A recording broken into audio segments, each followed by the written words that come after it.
애굽의 바로 왕에 대해서 슬픈 노래를 불러 그에게 일어나 그에게 너를 여러 나라에서 사자로 생각했더니 실상은 바다 가운데 큰 악어라 그랬습니다. 이 애굽이 사자로 생각했는데 사실은 악어다. 사자는 용기가 있는 그 동물이죠. 용기가 있는 정의로운 통치자를 생각합니다. 근데 악어는 이 악어의 원뜻은 괴물이라는 뜻입니다. 괴물. 그 과거의 애굽은 주변의 나라에 위험을 갖춘 그런 통치자였는데 시간이 흘러가면서 점점 괴물이 변했다. 포악한 자로 변해버렸다. 그런 뜻입니다. 그래서 강에서 튀어일어나 발로 물을 휘저 강을 더럽혔다. 애굽이 점점 강해지면서 주변 나라를 정복하며 주변의 여러 나라를 혼란스럽게 했다는 거죠. 혼란스럽게 했다. 그랬습니다. 혼란스럽게. 그래서 이 3절에 내가 많은 백성의 무리를 거느리고 내 그물을 내 위에 치고 그 그물로 너를 끌어오리로다. 많은 군대, 그러니까 많은 백성의 무리, 바벨론이 여러 나라들과 연합군을 결성해서 애굽을 공격한다. 그걸 이제 그물을 내 위에 친다. 그래서 그물을 친다. 4절에 내가 너를 무태에 버리며 들에 던져 공중의 새들이 내 위에 앉게 할 것이다. 그물로 잡아가지고 땅에다가 던져버린다. 그렇습니다. 그물로 완벽하게 잡아버린다는 거죠. 땅에 던지면은 물고기들을 그물로 잡아서 땅에 던지면은 공중의 새와 짐승이 먹어서 배부를 것이다. 그렇습니다. 또 5절에는 내 시체를 여러 골짜기에 채울 것이다. 그렇습니다. 시체를 골짜기에 채운다. 이건 완전히 나라가 망한다는 거죠. 망한다는 거죠. 엄청나게 많은 사람들이 죽는다는 거죠. 내 피로 헤엄치는 땅에 물대도 타여 산에 미치게 하고 모든 개천을 채우려. 어마어마한 사람들이 죽는다는 겁니다. 그래서 피가 물처럼 흘러간다는 거죠. 강물처럼 흘러간다. 개천의 물을 꽉 채우고 흘러간다. 애굽은 큰 악어다. 그렇습니다. 사자요 큰 악어다. 굉장히 세력이 컸다는 거죠. 근데 하나님의 심판을 받으니까 새들의 먹이가 되고 짐승의 먹이가 되었다는 거죠. 짐승의 먹이 되었다. 그리고 그 시체가 여러 골짜기에 채워지고 그 피가 개천을 흘러간다. 가득 채우고 흘러갈 정도가 된다. 그렇습니다. 그러니까 세상에서 힘이 있다고 자랑할 이유도 없습니다. 권세가 있다. 물질이 있다. 많이 배웠다. 목에 힘줄 이유가 없다는 거죠.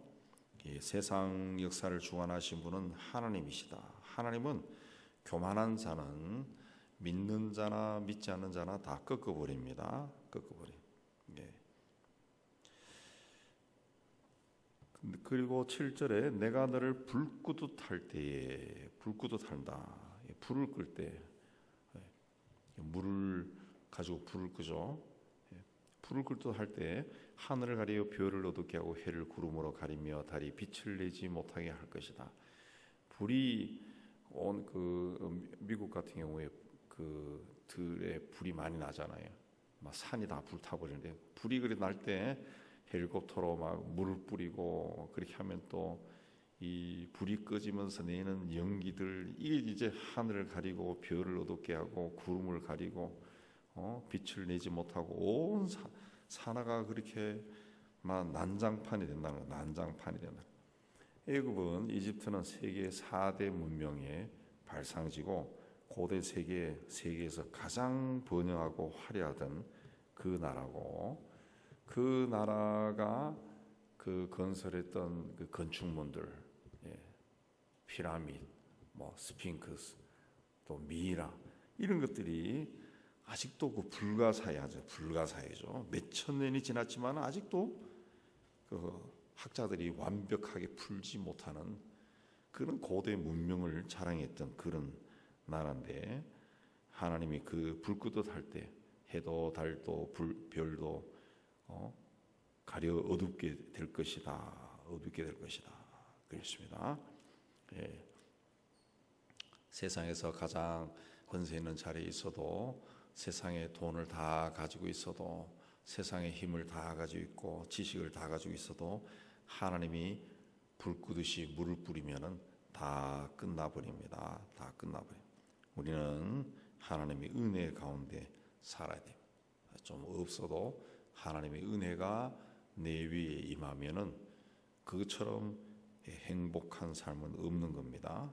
그러니까 늘 성령으로 충만하고, 성령 충만을 구하라 그랬으니까 성령 충만을 구하면 주시니까 늘 성령으로 충만하면, 그 성령으로 충만하면은 하나님과 동행하는 거죠. 성령으로 충만하면은 뭐 은사라고 하는 것도 하나님이 어느 날 모년 모월 모일에 하나님께서 작정하고 우리에게 쏟아주는 게 아니라, 성령으로 충만하면은 분별력이 생기고 지혜도 생기고, 또 병든 자에게 손을 얹고 기도하면 병이 낫고, 성령으로 충만하면 되는 겁니다. 성령으로 충만. 그 성령 충만을 구하라. 구하면 성령 충만을 주시는 거고, 성령으로 충만하면은 임마누엘로 우리와 함께 하신 하나님의 능력이 우리 안에서 넘치도록 역사하는 거죠. 항상 성령으로 충만하시기 바랍니다. 성령으로 충만. 10절에 보면은 내가 내 칼이 그들의 왕 앞에서 춤추게 할 때에 그 왕이 너로 말미암아 심히 두려워할 것이고 각기 생명을 위하여 무시로 떨리로다. 칼이 춤을 춘다는 것은 피할 자가 없다는 거죠. 칼이 막 춤을 춰요. 그 춤추는 칼을 피할 사람이 어디 있겠습니까? 그러니까 다 망한다는 거죠. 완벽하게 망한다. 그렇습니다. 망한다는 거죠. 칼이 춤을 추듯이 막 돌아다니면서 사람을 죽인다는 거죠. 죽인다는. 그래서 너로 말미암아 내가 엎드러지는 날에 무시로 떨리로다. 심히 두려워할 것이고 그들이 각각 자기 생명을 위하여 무시로 떨리로다. 두려워한다는 거죠. 그 춤추는 칼이 뭐냐? 11절에 바벨론 왕의 칼이 내게 오리로다. 바벨론 왕이 휘두르는 칼이다. 그랬습니다. 심판의 칼이 바벨론 왕에게 주어지고 애굽을 치게 하신다. 그랬습니다. 그걸 누가 하느냐? 12절에 보면은 나는 내 무리가 무서운 자들의 칼에 엎드러지게 할 것이다. 애굽의 교만을 피하며 그 모든 무리를 멸하리로다. 또 내가 13절에 14절에도 내가 15절에도 내가 그랬습니다. 내가 한다는 거죠. 하나님이 하겠다. 그랬습니다.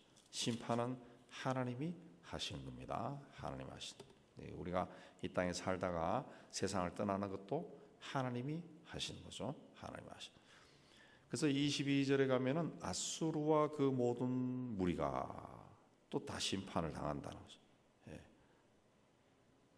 바벨론이 아수르의 속국이었습니다. 그래서 생존하는 사람들이 세상에서 사람을 두렵게 하던 자로다. 23절에 사람들이 사는 세상에서 사람들을 두렵게 했던 아수르와 그 온 무리도 하나님이 망하게 된다는 거죠. 망했다. 24절에 거기 엘람이 있고 그 모든 무리. 엘람 역시 24절에 보면 그들이 생존하는 사람들이 세상에서 두렵게 하였던 자들이다. 26절에 메섹과 두발과 모든 무리. 그들도 생존하는 사람들이 세상에서 두렵게 하던 자들이다. 그랬습니다. 두렵게 하던 자들이. 이런 자들이 또 29절에는 에돔 왕과 고관들. 그들도 사람들을 30절에 두렵게 하던 자들이다. 그랬습니다. 그러나 그들도 이제는 칼의 죽임을 당한 자와 함께 누웠고 구덩이에 내려가는 수차와 함께 수치를 당하였도다. 그랬습니다. 하나님의 백성들과 함께 사는 주변에 있는 나라들, 족속들이 다 과거에 한 세력 하던 자들인데 사람들을 세상을 두려움에 떨게 하던 자들이 모두 하나님의 심판을 받고 음부에 내려간 자, 지하에 내려간 자들이 다 되어버렸다 그랬습니다. 그래서 32절에 내가 바로로 하여금 생존하는 사람들이 세상에서 사람을 두렵게 하게 하였으나 한때는 애굽도 세상에서 사람들을 두렵게 하는 존재였지만 이제는 그가 그 모든 무리와 더불어 할례 받지 못한 자, 칼에 죽임을 당한 자와 함께 누이리로다 그랬습니다. 바로도 그렇게 된다 그랬습니다. 그러니까 세상의 부귀영화는 우리가 영원히 사는 것도 아니고 그렇지만은 인생이 또 오래 사니까 한번 누려봤으면 그 마음은 있지만은 그러나 그것이 전부가 아니라는 거죠. 그게 전부가 아니다. 중요한 것은 하나님의 뜻대로 사느냐, 하나님과 함께 하느냐, 하나님의 은혜 가운데 있느냐. 이게 중요하죠. 그래서 하나님과 함께하면 성전의 문지기라도 좋다. 시편의 고백이 나오지 않습니까? 우리는 그런 마음으로 살아야 됩니다. 교만했던 사람들, 이 사람들이 다 망한 게 뭡니까? 교만. 하나님의 자리에 앉아 있었다는 거죠. 하나님의 자리에 앉아 있었다. 자기가 대단한 존재가 된 것처럼 그 생각했다는 거죠. 그러나 그런 자들은 역사에 보면은 예수 믿는 사람이나 안 믿는 사람이나 다 망한다는 거죠. 하나님은 그런 자들을 용납하지 않는다는 겁니다. 특히 믿는 사람들은 더더욱이나 용납하지 않죠. 왜? 교회 안에서 하나님의 자리에 앉으려고 하니까 더더욱이나 용납이 안 되는 겁니다. 그러니까 우리는 늘 하나님 앞에서 자신을 돌아보고 성령으로 충만해서 하나님의 은혜 가운데 거하는 그런 삶을 살아야 됩니다. 그때 하나님께서 우리와 동행하여 주시고 우리를 통해 계획하신 모든 일들을 이루실 겁니다. 그 믿음 가운데 거하시기를 주님의 이름으로 축복합니다.